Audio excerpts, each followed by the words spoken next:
Jinggoy is not a poster boy for political persecution.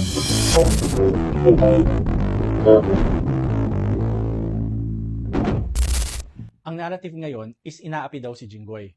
Pinapalabas nila na bayani siya katulad ni Ninoy dahil lumalaban daw siya against political persecution. Please lang no, Jinggoy Estrada is not a poster boy for political persecution at pang-aapi. He is a poster boy of a recurring corruption. He is a public official whose name keeps appearing in major corruption cases across different administrations, different prosecutors, different issues, and different scandals. Hindi pa kayo tataka? Basta may malaking skandal, sabit ng pangalan niya. Yan ba ang hero? Yan ba ang inaapi? Hindi ito kwento ng isang inosenteng public official na bigla na lang pinuntirya ng administrasyon. Kwento ito ng isang politician na paulit-ulit na nadadawit sa mga corruption scandals. Ilang presidente ang lumipas, ilang administrasyon ang dumaan. Pero kahit sino nakaupo, dawit pa din siya. Ano yun? Lahat ng administrasyon, mula kay GMA, tinatarget siya. Unang plunder case, panahon ni Gloria Macapagal Arroyo.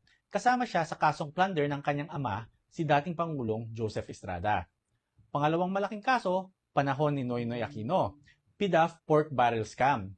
Nagkaroon ng finding of probable cause ang ombudsman laban kay Jinggoy for plunder and graft over PDAF kickbacks. Ang allegation is that umabot sa mahigit 183 million ang nakurakot niya. Matagal itong kaso at umabot ito sa panahon ni Digong. Pero kahit nung panahon na yon, tuloy pa din ang kaso laban sa kanya. Pagdating naman sa Marcos administration, na-acquit siya sa plunder case. Pero noong January 2024, na-convict siya ng Sandigan Bayan for bribery in connection with the pork barrel case. Later, na-reverse din ang conviction.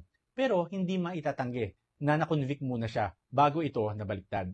Ngayon, panibagong kaso na naman, flood control scandal, plunder and graft cases.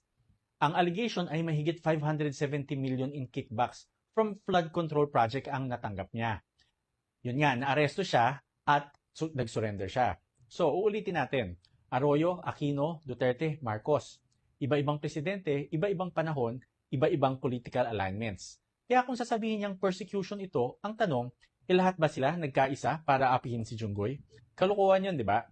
Stop painting him as a martyr and a saint. Kapag paulit-ulit na ang pangalan na nadadawit sa malaking corruption cases involving public funds, hindi na pang-aapihan. Pattern yan.